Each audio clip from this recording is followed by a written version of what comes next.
can't manage.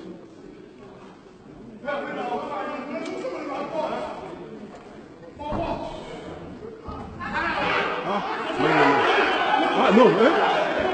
How do you go now?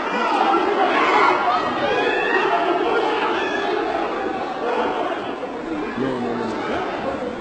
I don't know. Comme ça.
Their plan. They just like that.